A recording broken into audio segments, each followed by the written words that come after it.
You're listening to The Secrets of Doctor Who, where we discuss everything about the hit BBC series, Doctor Who. And today we're discussing the Big Finish audio story, The Belly of the Beast, featuring Missy. I'm Dom Bettinelli, and joining me today is Jimmy Akin. Hey, Jimmy. Howdy, Dom. Folks, be sure to stick around to the end of the show. We do have more of that listener feedback that we love to share. Be sure to get your very own Secrets of Doctor Who t-shirt or phone case or more by visiting sqpn.com/merch, where we have all kinds of merchandise from a bunch of our shows. So be sure to check that out. And I want to tell you about another show on the StarQuest Network you're sure to enjoy called The Secrets of Middle-earth. With the second season of Rings of Power about to start, it's a great time to subscribe to The Secrets of Middle-earth and get all the news and all the discussion of that as it comes out. So we are talking today about this Big Finish audio story. So, Jimmy, can you give us a recap of The Belly of the Beast? This week, we focus on three spunky slaves, Elena, Sath, and Cord, who are being forced to work in a mine by Missy. They're also subject to repeated attacks by creatures in the mine called kobolds, and the attacks are becoming more frequent. Elena and her chums decide to rebel, and they join up with a group of rebels that already exist and that are being led by a woman named Mattis. Except Mattis is just Missy using an accent. They also discover that the mine they're digging in is a giant dead space creature, and that they and almost everyone else around is a clone with implanted false memories, all except for a doctor named Dr. Goodnight, who's a robot. It turns out that what they're digging for is Missy's TARDIS, and its Artron radiation is leaking from the TARDIS, and that's what's turning clones into kobolds as they dig nearer and nearer to it. Some time ago, a giant space creature ate Missy's damaged TARDIS, and the dimensional energy leakage from it made it grow to the size of a small planet before the Artron radiation killed it. Missy then created the clones to dig it out for her, and all the stuff with the rebels rebelling against her authoritarian rule is just a game she's been playing with herself to keep from getting bored. So Mattis is actually Missy from a future point in her own timeline, as she explains to Elena and her buddies after they've battled their way to her. But the slaves have dug up the TARDIS, and Dr. Goodnight, the robot, goes into it to make repairs. Missy goes back in her own timeline to become Mattis, and once the TARDIS is repaired, Mattis, or future Missy, takes control of it, leaving Elena and her friends alive in an act of magnanimity, though she tells them they're all doomed. Kobolds attack and kill them, and Elena enters another dream of false memories where she is happily reunited with her parents. Meanwhile, Missy muses that her repaired TARDIS has the potential to become the Master TARDIS, the one to rule them all. And to help it fulfill its potential, she uses a device from the monk to open its Eye of Harmony. She then throws Mark, the TARDIS she used during the Time War, into the Eye of Harmony, and she causes the sun that the clones are orbiting to go supernova to help power it further. So all's well that isn't well. The end. What'd you think of this story, Jimmy? Oh, I enjoyed it. It's quite complex. You know, for an hour-long plot, I've seen hours move much slower than this. And I should mention, so this is the final play in the first Missy boxed set.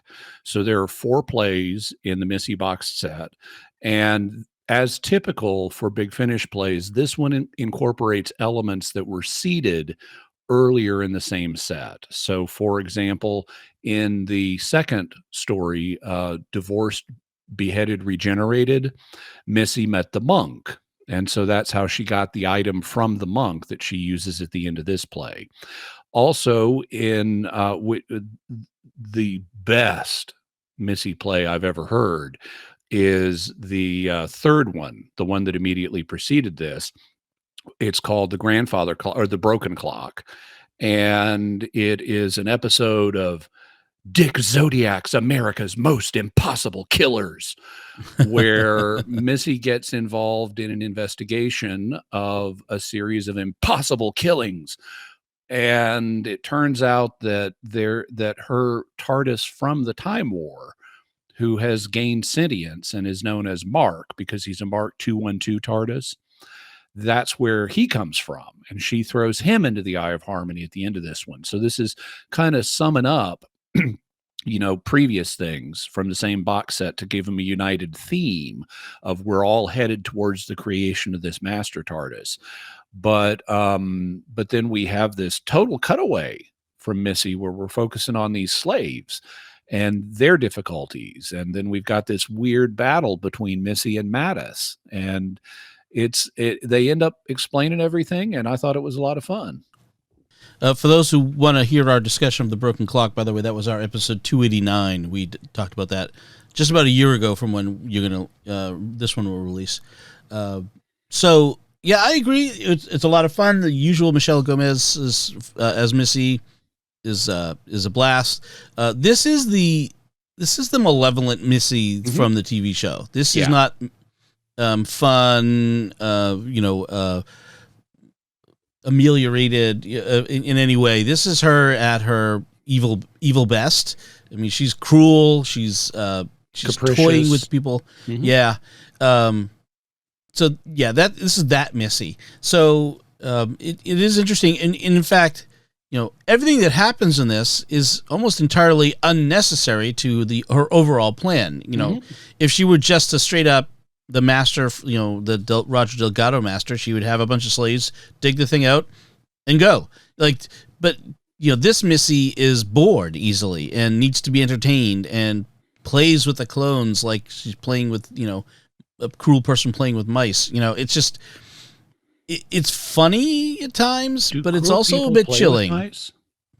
No, I mean like a mean kid playing with mice. That sort of thing. Like treating them as less than, pets. Mm-hmm. Okay. Like what was it? Or like Sid from Toy Story. That's what I'm trying to think of. Like that sort of cruel playing with things. Although she does maintain a pleasant veneer, even as she's doing cruel stuff, and she's capable of doing good towards people on occasion in this story. I mean, it is the darkest of the stories in the set, which is only fitting. You need to remind people you can't just root for Missy. Right. One of the things that I really like about this, so Big Finish created a Missy theme song that's not in the show, to use at the beginnings of her adventures, because like in all the Doctor Who adventures that Big Finish publishes, they play the version of the Doctor Who theme song that was associated with that Doctor. And so you hear those, but then when we have spin-off characters like River Song and Missy, they need an intro theme tune as well. And so there's a River Song theme tune, which is really good.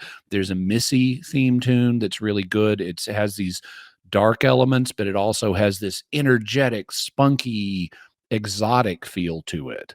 And with heavy drum beats to remind you that, there's a darkness to Missy. And one of the things I liked about this is Missy periodically addresses all of her slaves over an intercom. And at the beginning and the end of every message over the loudspeaker, they have a version of the Missy theme song. And so if you've learned the Missy theme song from listening to the opening plays, it's like, oh, that's the first few notes of the Missy theme song that introduces and concludes all of her broadcasts to her slaves. So I thought that was a nice diegetic use of non-diegetic music. Right. Yeah. She also has lots of great lines in this. Like there's one at one point, she learns about the 3 slaves have escaped, and she's talking to one of her assistants who's named Mr. Bryce, who she constantly abuses. But he tells her that these 3 slaves have escaped, and it's like, what do you want me to do about that? You can't expect me to micromanage everything. Like, you can only expect me to micromanage something. Right. And in fact, everybody except herself and the robot are all clones. They're all, have been kidnapped by her from wherever they're from and turned into these clone slaves. So, which is interesting. they also that's something we don't initially know. Right. And one of the things that comes across from hearing Missy talk to her underlings, like Mr. Bryce and Dr. Goodnight, whenever they're saying we're running out of slaves or whatever, she's, well, then go recruit some more. And that's the whole point of using slaves, is they're expendable. And at first we think she means like go elsewhere on this planet or go to some other planet and get more slaves. What she really means is go down to the lab and wake up some more. And so it the it kind of recontextualizes Missy's comments about these slaves and their expendability. As we learn, she's just got a factory that's constantly cranking them out.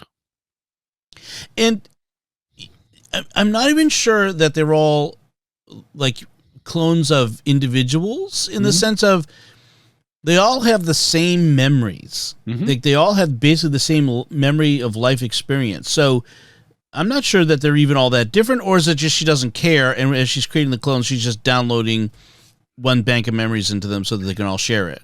Yeah, they're definitely, at least if you're a slave. Now, there are some that, like Court, for example, we're told all of the guards are also model versions of Court. And Missy gets to pick every time a new court is created what its job is going to be. Is it going to be a butcher, a baker, a candlestick maker, a guard, or a slave?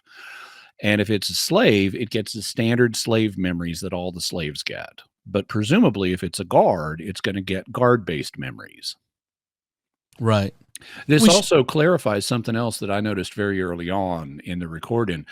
Whenever a slave is being woken up, they have like a dream of the memories that are being downloaded into them, and they dream that they are on a planet and a skyship comes and soldiers get out of the skyship and kill everybody, and they kill the person's father, and their mother rushes them off to safety and so forth. And this is like backstory to explain how they became a slave.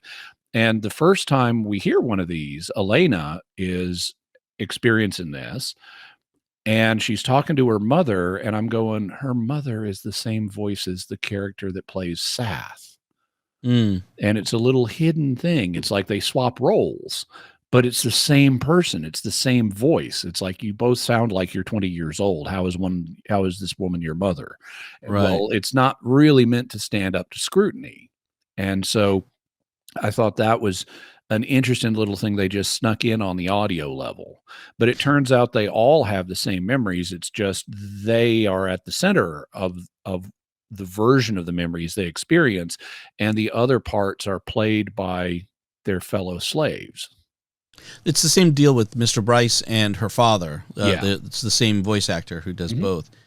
And Big Finish has done that before, where they've had the same actor play different roles. So it doesn't at first seem like it's something unusual, but then when you dig into the story, you peel back the layers, you're like, oh no, there's actually an internal reason for why they're the same. Yeah, and normally if they're playing multiple roles, they change their voices somehow. Yeah. And here they're not bothering to do that.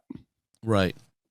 We should probably discuss, like, they keep using the term kobold for the Artron partially transformed slaves. But if you're not a Dungeons and Dragons fan, you probably don't know what a kobold is. But in D&D, they're like dangerous subterranean lizard-like creatures. And yeah, that's D&D though. In Germanic folklore, they're little household spirits that protect the hearth.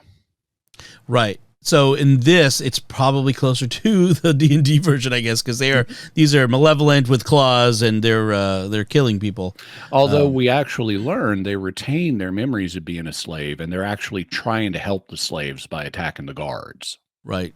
And dragging the slave. When they drag the slaves off, they're not dragging them off to kill them and eat them. They're dragging them off to save them from slavery. And it is interesting how Missy, creates this rebellion, which is, just her leading this rebellion to sort of, I guess, slaves will always want to have the dream of rebellion and freedom. So if you're a totalitarian, you've seen this before in stories where the totalitarian authority creates the rebellion so he can control it. This goes all the way back to 1984 by George Orwell. Right. That's true. Yeah, that was in that. Yeah. So the idea that you create the rebellion so that you can control it. Interesting. I do like how things unfolded. This was clearly well crafted in the sense of how do we unfold this story to reveal little by little what's really going on, and you have to kind of pay attention. If you do pay attention, you'll learn sooner rather than later. So it does reward close attention. So I do like that aspect of this, the crafting of the story. It's also very well thought out because since we've got this, situation where clone slaves are being used, but we've also got Dr. Goodnight, who's a robot, we eventually learn. One of the characters asked the obvious questions of Missy, why don't you just use robots? And they have an answer for that. Missy says, robots are high precision machines and expensive to replace in the same way that you aren't. So it's an economic decision. Right. And then where they're mining is it's the beast. So it's this creature that has been affected by swallowing this TARDIS. So the TARDIS is in the belly of the beast. Exactly. Right. And that's where they're digging for through the beast, which is the beast has turned to stone, because of swallowing the TARDIS for some reason. Unless it was already made of stone. They raise that possibility too. Right. We have seen creatures made of stone in, like last week where we talked about the Weeping Angels. Mm-hmm. One of the things that makes this for me is the lines that Missy gets. We've kind of summarized the plot and in my initial summary, which involves piecing together things that don't get immediately revealed. So it kind of condenses it and, pulls the curtain back. But in terms of comments that I have going forward, I just love a bunch of Missy's lines. They're really well done. And Michelle Gomez delivers them expertly. Now, when she's being Mattis, she's using, just like she did in The Broken Clock, when she was pretending to be a Mexican maid. It's clear that this is Michelle Gomez, but she's using a fake Mexican accent. And when she reverts to her normal accent, she was like, I said all of that in flawless Mexican, as if Mexican was a language. And and here's it's like a weird blend of German and Spanish. Yes. And she kind of goes back and forth between German elements and Spanish elements. I actually think she did that in The Broken Clock as well, where even though she's playing a Mexican character, she'll occasionally go ya instead of see. Yes. But there's a particular moment where the basic revelations have been made. The slaves know that they're clones. They've seen bays of other versions of themselves, like here's a ward with 50 Elenas lying on beds and stuff, just waiting to be activated. And Cord gets shaken up. It's revealed to him that all of the guards are also Cords, but he's a Cord slave, and he's gotten mad enough. He's just gonna attack something. And Missy warns him, and he's like, I don't care. It's okay if I die. I'm taking something with me. And he attacks, and the other guards kill him. And Missy says, you see, violence never solves anything. Okay, yeah. That normally has a different meaning. Yes, exactly. She has a couple other ones. A little bit of death and destruction is good for the soul. Yeah, like that one. And when she's talking about her clone that she made, Mattis, As she's about to go back in time Mm-hmm. to become Mattis, she says, "Be you later." See you later. That was one on my list. Yeah. Yeah, those are good. Also, man. after the guards kill Cord, Elena and Sath are there, and the guards are about to turn on them, and they're begging for their lives, and they're saying, "Please, you don't need to kill us." And Missy says, "Need to? Of course I don't need to. But the thing is, I want to." It's like, okay, that's like the Papa Balloon Missy from, Yeah. who killed the original Osgood from, Right. From Peter Capaldi's time. Right. That's true. At one point, Misty is so impressed by this particular Elena who's leading the slave revolt, she actually offers to make her a companion for a brief moment. She does. And when Elena doesn't immediately accept, because who would, she says, well, we'll leave that option on the table. So she's impressed enough to see how clever this slave, who is partly, we're told, I don't know, who knows what to believe for Missy, but we're told that she's partly based on Missy herself. And we're also told that she seems to be developing free will under the influence of the TARDIS that they're digging toward and all the stuff it's leaking. But even though she offers Elena companionship, and the Master has had companions at various times, she is honest enough to say, to Elena, "You're just a plaything, but I should warn you, I do break all my toys in the end." Right. Yeah, to accept that is a deal not to accept. Yeah, to become the depending companion. Depending, I mean, I might accept companionship if the alternative is immediate death, as opposed to death later, and maybe I could get away. Right. That's true. I also love a line where she has, she's reflecting on herself and Mattis, and what a fan she is of Mattis, and I think I have a lady crush. and one of the slaves objects, and Missy brushes it aside and says, "Who was it that said learning to love yourself is the greatest love of all? Socrates? Plato? One of them anyway."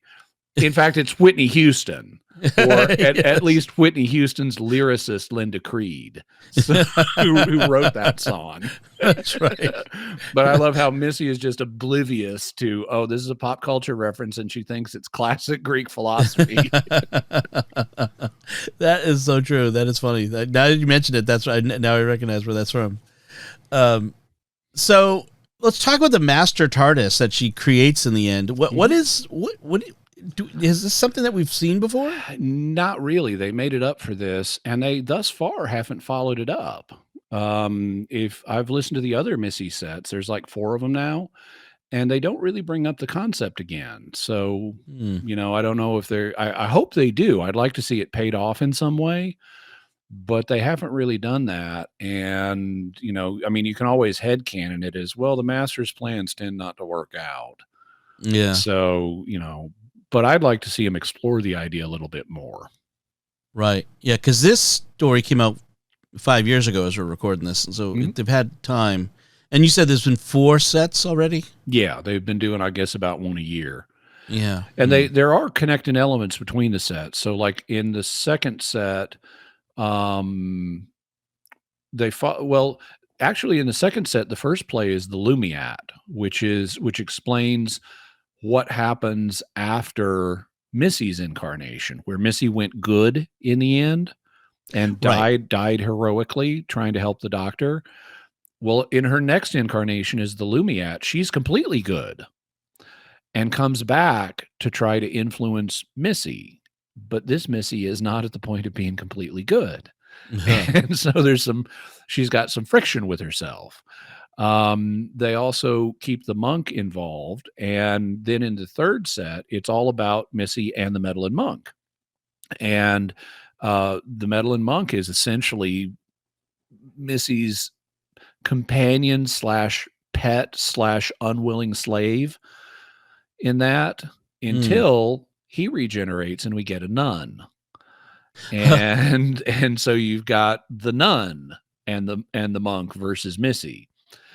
And then in the most recent set, there are interconnections between the different plays in it, but they've never brought up the Master TARDIS again, and not that I recall anyway.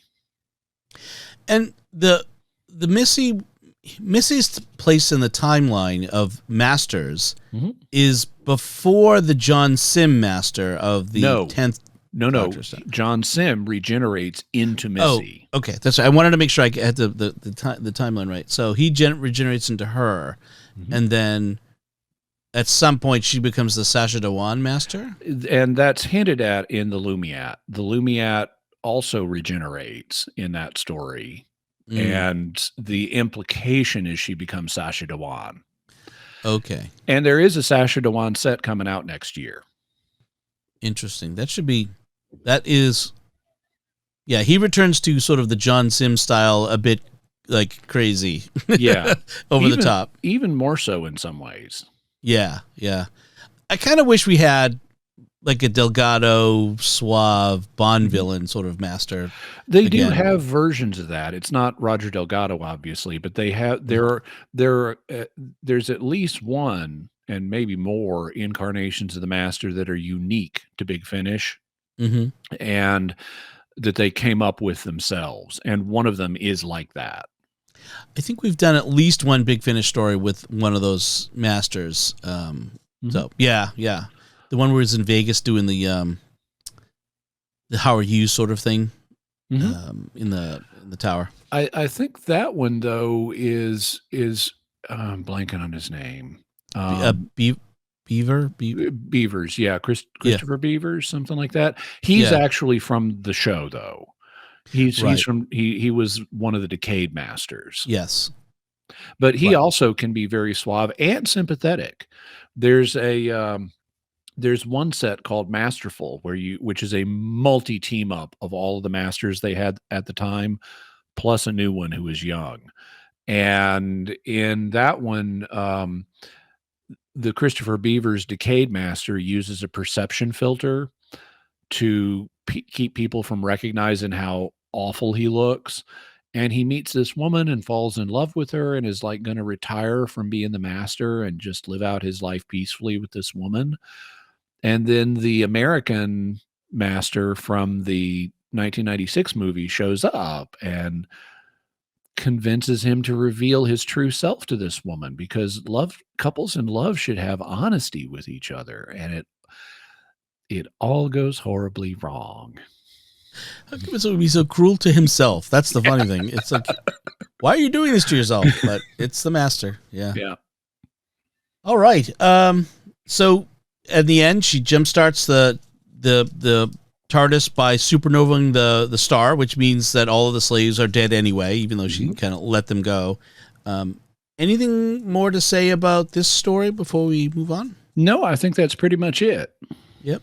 It was fun. It was fun to have Missy, and it's always it's well written. It was written by Lisa McMullen, and she did a good job of embodying Missy's funny aspects. Yeah, one of the things they do with this series, and not just with Missy, but with the Masters in general, is you can't just have them be evil all the time, because then the audience needs to have sympathy with the main character. And so what they've got to do is they kind of walk a tightrope with all of the Master stories, where most of the time they're not functioning as a complete villain. They're functioning as an anti-hero. And they can even be kind and good on some occasions. With some of the Masters, like this will be true if they ever do stuff with John Sim or with stuff they're planning on doing with Sacha Dhawan, and it's definitely true with Missy. Sometimes it's chaotic in how they behave, but they still can be good, and sometimes they're quite good. This is true, for example, with the War Master, Derek Jacobi, but they've always got to pull it back at some point the Master can do really evil things. And this is one which is interesting. The Master does do evil things. Everybody dies at the end because of what Missy does. but it's an interesting journey in terms of how we get there, and she is able to be somewhat compassionate on the way. All right. So that is The Belly of the Beast with Missy and the Big Finish story. Let's get to our feedback that we had. This is on our recent discussion of the third Doctor story, The Planet of the Daleks. Mm-hmm. Stotts42 on YouTube writes, "Great video, gentlemen. I always remember this one has the jungle story.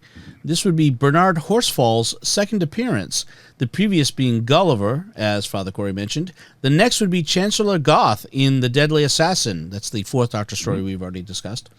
As far as a flying Dalek goes, the first time we saw that happening was during the first Doctor story, The Chase. A Dalek levitates out of the sand on the planet Iridius. On a side note, Father Corey, you'll be missed, my good man. Cheers from Ontario. Very good. Yeah. Thank you for letting us know that. We've done all of those stories, I'm pretty sure. Mm-hmm. Yep. And the flying Daleks do go back to Classic Who. In fact, as he points out, very early in Classic Who. Mm-hmm. They just didn't have the budget to do that on a regular basis. That's right. That's right. All right, so now we'd like to take a moment to thank our patrons who make it possible for us to create The Secrets of Doctor Who, including Megan, Adolf E., Angel T., James G., and Sophia C.